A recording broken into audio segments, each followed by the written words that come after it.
Major Srinivas గారు, Trump రెండోసారి వచ్చిన తర్వాత తీసుకుంటున్న సంచలన నిర్ణయాలు, అటు వాణిజ్యపరంగా ఆంక్షలు, తర్వాత మనం చూడొచ్చు దిగుమతులపై సుంకాలు, ఇలాంటి వాటితో పాటు ప్రధానంగా అమెరికా ఫస్ట్ అని ఒక నినాదం తీసుకున్న పరిస్థితి. అయితే వలసదారులను నేను వెనక్కి పంపిస్తానంటే అంతకు ముందు కూడా ఆయన చాలా ప్రకటనలు చేశారు. అంత ఈజీ కాదు అని అందరూ అనుకున్నారు. బట్ ఆపరేషన్ అయితే స్టార్ట్ అయింది. ఈరోజు ఇండియాకి చెందిన ఒక 200 మంది వలసదారులతో ఒక C-17 ఎయిర్ క్రాఫ్ట్ బయలుదేరింది. ఎలా అర్థం చేసుకోవాలి? బట్ ఇక అందరూ రావాల్సిందేనా భారతీయులు అక్కడ? దాదాపు మీ ఈ తాజా పరిణామాలపై మీ కామెంట్ ఏంటి?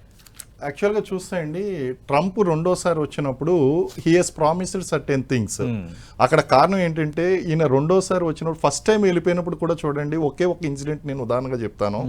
ఈయన యొక్క న్యూడ్ మైనపు బొమ్మ అనేటువంటిది అక్కడ పబ్లిక్లో డిస్ప్లే చేశారు. దాన్ని బట్టి మనకి ఏం అర్థం అవుతుందండి, he has gained certain unpopularity among the American people. దాన్ని ఇప్పుడు ఆయన పోగొట్టాలండి.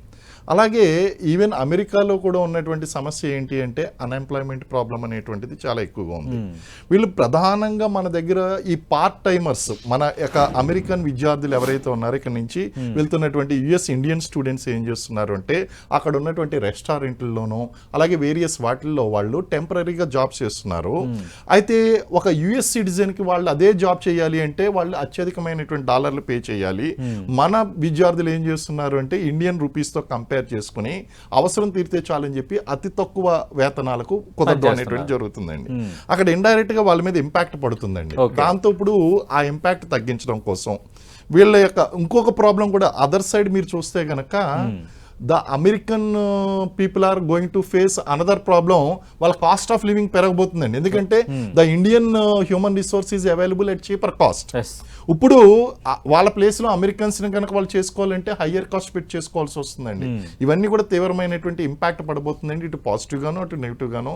ఏదేమైనప్పటికీ కూడా అమెరికా ఫస్ట్ అనేటువంటిది ఆ యొక్క ట్రంప్ యొక్క విధానం కాబట్టి మనం ఏ విధంగా భారత్ మనం ఫస్ట్, అలాగే ఆత్మ నిర్భర్ భారత్ అని, అలాగే మేక్ ఇన్ ఇండియా అని మనం పాలసీస్ తీసుకొస్తున్నామో వాళ్ళ కంట్రీ పరంగా వాళ్ళు కూడా తీసుకుని వస్తున్నారండి ఇవన్నీ కూడా.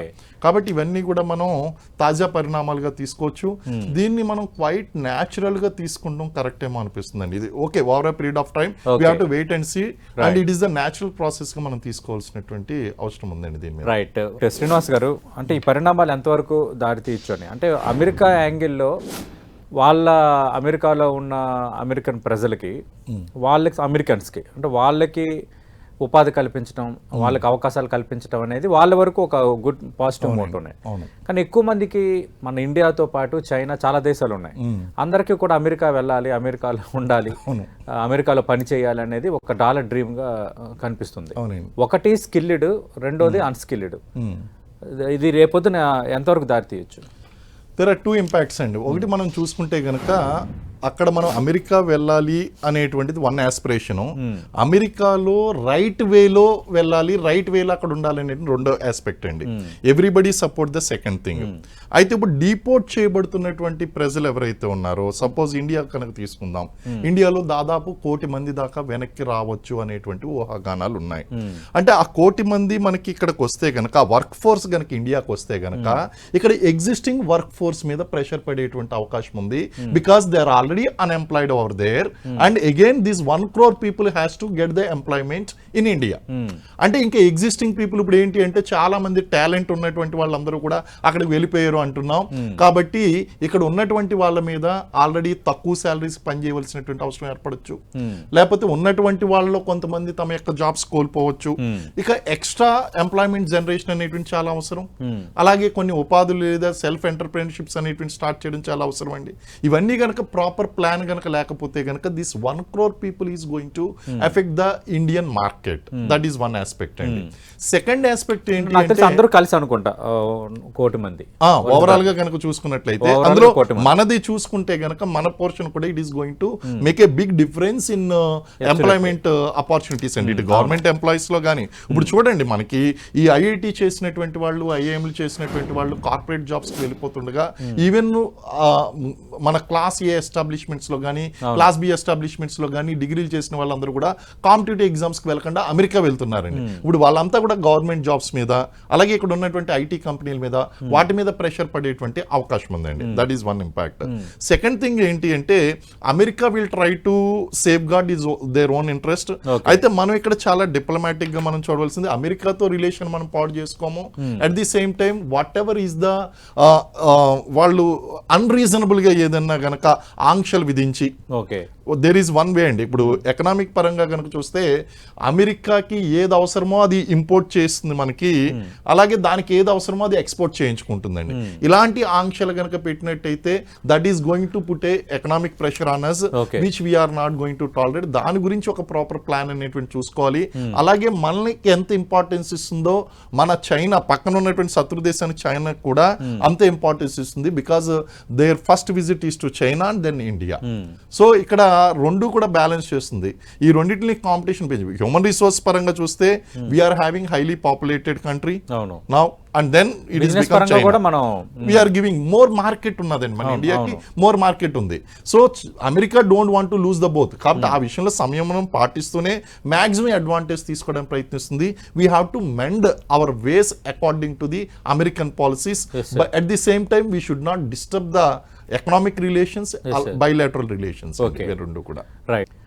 అంటే శ్రీనివాస్ గారు, మరి అంటే ఎక్కువగా ఈ డాలర్ డ్రీమ్స్ ఉన్న విద్యార్థులు ఇక్కడ నుంచి స్కిల్డ్గా ఉంటేనే అవకాశాలు ఉంటాయి, అలాగే వీసా నిబంధనలు కూడా ఖచ్చితంగా కఠినతరం కావచ్చని జనిత రెడ్డి గారు చెప్తున్నారు. భరత్ రెడ్డి గారు కూడా దాన్ని ఎక్స్ప్లెయిన్ చేశారు. అలాంటప్పుడు దానికి ఆల్టర్నేటివ్గా అలాంటి కళలు ఉన్నవాళ్ళు ఏం చేయాలి? ప్రధానంగా విద్యార్థులు స్కిల్స్ ఎట్లా డెవలప్ చేసుకోవాలి? మన ఇండియాలో ఉన్న ఆల్టర్నేటివ్స్ ఏంటి? అంటే ఇప్పుడు మీరు కూడా ఇప్పుడు చూడండి, ప్రస్తుతం వెళ్తున్నటువంటి ఎంఎస్ చేయడానికి వెళ్తున్నటువంటి విద్యార్థులందరూ కూడా ఆల్మోస్ట్ ఆల్ క్వాలిఫైడ్ పీపుల్ అండి. After completing their minimum graduation, post graduation complete చేసిన తర్వాత హైయర్ ఎడ్యుకేషన్ కోసం అక్కడికి వెళ్తున్నారు. Definitely they are skilled people. The question is about unskilled people అండి. వాళ్ళ యొక్క పర్సంటేజ్ చాలా తక్కువగా ఉంది. ఇక విద్యార్థులు పరిస్థితి దగ్గరికి వచ్చేసరికి definitely they will be developing their skills while doing these things. Certain courses చేయడం ద్వారా అక్కడ కొన్ని టెక్నికల్ జాబ్స్ చేయడం. అయితే ఇప్పుడు ఏదైతే పార్ట్ టైం జాబ్ చేస్తున్నారో for that they are not eligible and for that. Otherwise as per the eligibility visa norms ప్రకారం per week how many hours they can work అనేటువంటిది ఏదైతే ఉందో ఆ లిమిట్ ప్రకారం భవిష్యత్తులో కూడా చేసుకునేటువంటి అవకాశం ఉందండి. అందులో ఎటువంటి ప్రాబ్లం లేదు. లేకపోతే skill set is always important అండి. మనకు చూసుకున్నట్లయితే unskilled, semi skilled, skilled people always our students are consider as skill set only, skilled people only. They are ఆ స్కిల్డ్ కేటగిరీలోకి వస్తారు.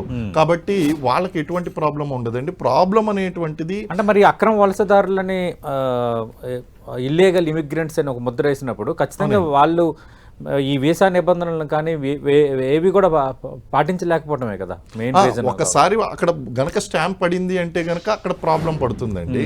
Otherwise these people are just coming on their own, there is no problem at all అండి. ఎందుకంటే వాళ్ళందరూ వాళ్ళే వచ్చేస్తున్నారు.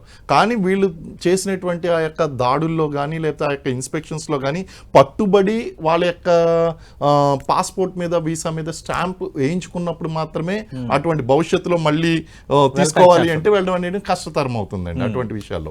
Otherwise there is no problem at all. అదండి. So ఆ విధంగా కనుక మనం చూసుకున్నట్లయితే skill set is always required. ఇప్పుడే కదండి, ఎప్పుడైనా అది రిక్వైర్డ్ అండి. Before the deporting incident and after deporting the incident also. అదండి. రైట్.